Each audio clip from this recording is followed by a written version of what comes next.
ಸ್ನೇಹಿತರೆ ನಮಸ್ಕಾರ. ಇವತ್ತು ಬಜರಂಗ ದಳದ ವತಿಯಿಂದ ಅಖಂಡ ಭಾರತದ ಪರಿಕಲ್ಪನೆ ಎಂಬ ಒಂದು ಕಾರ್ಯಕ್ರಮವನ್ನು ಮಾಡ್ತಾ ಇದ್ದಾರೆ. ಹಾಗಾಗಿ ಎಲ್ಲರೂ ಕೂಡ ಪಂಜಿನ ಮೆರವಣಿಗೆ ನಡೆಸ್ತಾ ಇದ್ದಾರೆ.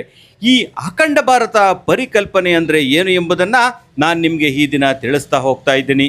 ಸ್ನೇಹಿತರೆ, ಸರಳವಾಗಿ ಹೇಳಬೇಕು ಅಂತ ಅಂದರೆ ಅಖಂಡ ಎಂದರೆ ವಿಭಜನೆ ಇಲ್ಲದ, ಒಗ್ಗಟ್ಟಾದ, ಎಲ್ಲರೂ ಕೂಡ ಒಟ್ಟಾಗಿ ಇರಬೇಕಾದ ಒಂದು ವ್ಯವಸ್ಥೆ.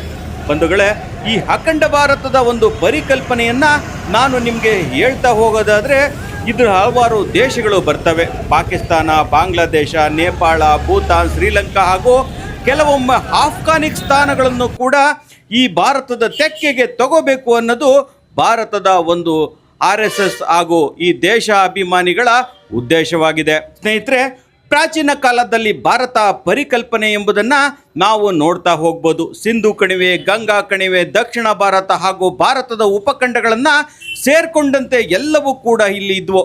ಬಹುಭಾಷೆ, ಇತರ ಸಂಸ್ಕೃತಿ ಸೇರಿದಂತೆ ಹಲವಾರು ಭಾಷೆಗಳು ಈ ನೆಲದಲ್ಲಿದ್ದು, ಬ್ರಿಟಿಷ್ ಆಡಳಿತದ ಅವಧಿಯಲ್ಲಿ ಭಾರತೀಯ ಉಪಖಂಡದ ಬಹುಭಾಗ ಒಂದೇ ಆಡಳಿತ ವ್ಯವಸ್ಥೆದ ಅಡಿಯಲ್ಲಿ ಇತ್ತು. ಪಾಕಿಸ್ತಾನ ಮತ್ತು ವಿವಿಧ ರಾಷ್ಟ್ರಗಳ ವಿಭಜನೆಯಾಗಿ 1971ರಲ್ಲಿ ಪಾಕಿಸ್ತಾನ ಪುನರ್ಭಾಗವಾಗಿ ಬಾಂಗ್ಲಾದೇಶವಾಯಿತು. ಈ ಇತಿಹಾಸದ ಅಖಂಡ ಭಾರತವನ್ನು ಅಂದಿನಿಂದ ಇಂದಿನವರೆಗೂ ಆಚರಿಸಿಕೊಂಡು ಬರ್ತಾ ಇದ್ದಾರೆ. ಸ್ನೇಹಿತರೆ, ಈ ಬಗ್ಗೆ ಇಲ್ಲಿ ಸೇರಿರುವಂಥವ್ರು ಏನು ಹೇಳ್ತಾ ಇದ್ದಾರೆ ಎಂಬುದನ್ನು ನಾವು ಕೇಳ್ತಾ ಹೋಗೋಣ. ಇವತ್ತು ವಿಶ್ವ ಹಿಂದೂ ಪರಿಷತ್ ಬಜರಂಗ ದಳ ವತಿಯಿಂದ ಇಡೀ ಕರ್ನಾಟಕದಲ್ಲಿ ಬಜರಂಗ ದಳ ವತಿಯಿಂದ ಅಖಂಡ ಭಾರತ ಸಂಕಲ್ಪ ದಿನ ಆಚರಣೆ ಮಾಡ್ತಾ ಇದ್ದೀವಿ. ಇದ್ರ ಉದ್ದೇಶ ಒಂದೇ, 15ನೇ ತಾರೀಕು ಸ್ವತಂತ್ರ ದಿನಾಚರಣೆ ಐತೆ. ಆದ್ರೆ ಇಂದು ದಿನ ಏನು ಭಾರತನ ಧರ್ಮಾರ್ಜಿತವಾಗಿ ಭಾಗ ಮಾಡಿದ್ರು, ಏನು ಪಾಕಿಸ್ತಾನ ಬೇರೆ ಇದು ಬೇರೆ ಅಂತ ಮಾಡಿದರು, ಅದನ್ನು ಉದ್ದೇಶವಾಗಿ ನಾವು ಅಖಂಡ ಭಾರತನ ಮಾಡೇ ಮಾಡ್ತೀವಿ ಅಂತ ಒಂದು ಸಂಕಲ್ಪನ ಮಾಡಿ ನಾವು ಪಂಜಿನ ಮೆರವಣಿಗೆಯನ್ನು ಇವತ್ತು ಕುಣಿಗಲ್ ನಗರದಲ್ಲಿ ಬಜರಂಗ ದಳ ವತಿಯಿಂದ ಇವತ್ತು ಕರಾಳ ದಿನವನ್ನಾಗಿ ಆಚರಣೆ ಮಾಡ್ತಾ ಇದ್ದೀವಿ. ನಾವು ಇವತ್ತಿನ ವಿಚಾರ ಏನಂತಂದರೆ, ಸ್ವತಂತ್ರ ಬರೋಕ್ಕಿಂತ ಹಿಂದಿನ ದಿನ ಅಧಿಕಾರದ ಸ್ವಾರ್ಥ ಸಾಧನೆಗಾಗಿ ದೇಶವನ್ನು ತುಂಡು ಮಾಡಲಾಗಿತ್ತು. ಅದು ಕೂಡ ಜಾತಿಯ ಆಧಾರದ ಮೇಲೆ ತುಂಡು ಮಾಡಿ ಈ ದೇಶವನ್ನು ತುಂಡರಿಸಿ ಭಾರತ ಮಾತೆಯ ಕರುಳನ್ನು ಕಿತ್ತು ಅದನ್ನು ಗುಡ್ಡೆ ಮಾಡಿ ಅದನ್ನು ಹಂಚಲಾಗಿತ್ತು.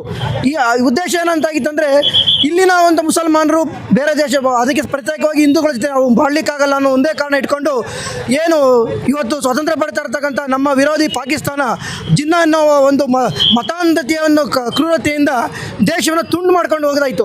ಇದನ್ನು ಈಗ ಅದರಿಗಿಂತಲೂ ತುಂಬ ಒಂದು ಕರಾಳ ದಿನಗಳು ನಮ್ಮಲ್ಲಿರತಕ್ಕಂಥ ಭಯೋತ್ಪಾದನೆ ಶತ್ರುಗಳು ಇದನ್ನು ಬೆಳೆಸಲಿಕ್ಕೆ ಹೋಗ್ತಾ ಇದ್ದಾರೆ. ಇದನ್ನು ನಾವು ಕೂಡ ವಿವರಿಸಿ ಅಖಂಡ ಭಾರತ ಒಂದಲ್ಲ ಒಂದಿನ ಅಖಂಡ ಭಾರತವನ್ನು ನಾವು ಪಡಿತೀವಿ. ಇವತ್ತೆಲ್ಲ ನಾಳೆ ಅದೊಂದು ಸಂಕಲ್ಪವನ್ನು ನಾವು ಈಗ ಹಿಂದೆ ಒಂದು 5-6 ವರ್ಷದಿಂದ ಇದನ್ನು ಆರಂಭಿಸಿದ್ದೀವಿ. ನಾವೆಲ್ಲ ಹಿಂದೂಗಳು ಒಂದಲ್ಲ ಒಂದಿನ ಈ ಅಖಂಡ ಭಾರತ ಒಂದು ಕನಸನ್ನು ನಾವು ನನಸು ಮಾಡಿ ಎಲ್ಲ ಒಂದು ಹಿಂದೂಗಳಿಗೆ ಒಂದು ದೊಡ್ಡ ಸಂದೇಶವನ್ನು ಈ ವಿಶ್ವ ಹಿಂದೂ ಪರಿಷತ್ ಬಜರಂಗ ದಳದಿಂದ ಕೊಡ್ತೀವಿ ಅಂತ ಬಲಿದಾನದ ಮೂಲಕ ದೇಶದ ಅಖಂಡತೆಯನ್ನು ಸಾರ್ತಕ್ಕಂಥ ಹಲವು ಮಹನೀಯರ ತ್ಯಾಗ ಬಲಿದಾನಗಳನ್ನು ಸ್ಮರಿಸಿ ನಾವು ಅಖಂಡ ಭಾರತವನ್ನು ಪುನರ್ ನಿರ್ಮಾಣ ಮಾಡ್ತಕ್ಕಂಥ ಸಂಕಲ್ಪವನ್ನು ಮಾಡ್ತೀವಿ ಅಂತ ಹೇಳಿ ಆಗಸ್ಟ್ 14ರಂದು ಪ್ರತಿ ವರ್ಷ ನಾವು ಈ ರೀತಿಯಾದಂಥ ಒಂದು ಪಂಜಿನ ಮೆರವಣಿಗೆಯ ಮೂಲಕ ಜಾಗೃತಗೊಳಿಸುವಂಥ ಕೆಲಸವನ್ನು ಮಾಡ್ತಾ ಇದ್ದೇವೆ. ಪಟ್ಟಣದ ಏನು ಆಂಜನೇಯ ಸ್ವಾಮಿ ದೇವಸ್ಥಾನದಿಂದ ಮುಖ್ಯ ರಸ್ತೆಯ ಮೂಲಕ ಉಚ್ಮಾಸ್ತಿಗೌಡ ಸರ್ಕಲ್ಗೆ ಬಂದು ಇವತ್ತು ನಾವು ಇಲ್ಲಿ ಉಪಸ್ಥಿತಿಯಾಗಿ ವೃತ್ತಾಕಾರವಾಗಿ ಏನು ಮಾನವ ಸರಪಳಿಯನ್ನು ನಿರ್ಮಿಸಿ ಅಖಂಡ ಏಕತೆ, ಅಖಂಡ ಭಾರತವನ್ನು ನಿರ್ಮಾಣ ಮಾಡ್ತಕ್ಕಂಥ ಒಂದು ಮುಂದಾಲೋಚನೆಗೆ ನಮ್ಮ ಬೆಂಬಲ ಇದೆ ಅಂತಕ್ಕಂಥದ್ದನ್ನು ತೋರ್ಪಡಿಸ್ತಾ ಇವತ್ತು ನಾವು ಅದನ್ನು ಮಾಡ್ತಾ ಇದ್ದೇವೆ. ಆ ನಿಟ್ಟಿನಲ್ಲಿ ಪ್ರತಿ ವರ್ಷ ತ್ಯಾಗ ಬಲಿದಾನದ ಮೂಲಕ ಈ ದೇಶಕ್ಕೆ ಸ್ವಾತಂತ್ರ್ಯ ತಂದುಕೊಟ್ಟಂಥ ಮಹನೀಯರನ್ನು ಸ್ಮರಿಸುತ್ತಾ ಈ ಕಾಯಕವನ್ನು ನಾವು ಮುಂದುವರಿಸಿದ್ದೇವೆ. ಸ್ನೇಹಿತರೆ, ಕೇಳಿದ್ರಲ್ಲ, ನಿಮಗೂ ಕೂಡ ಅಖಂಡ ಭಾರತದ ಪರಿಕಲ್ಪನೆ ಇಷ್ಟ ಆದರೆ ನಿಮ್ಮ ಅನಿಸಿಕೆ, ಅಭಿಪ್ರಾಯ ಕಾಮೆಂಟ್ ಮಾಡಿ. ಹೆಚ್ಚು ಜನಕ್ಕೆ ಈ ವಿಡಿಯೋ ತಲುಪಿಸೋದಕ್ಕೆ ಶೇರ್ ಮಾಡಿ. ಇದುವರೆಗೂ ನೋಡಿದ್ದಕ್ಕೆ ಧನ್ಯವಾದಗಳು.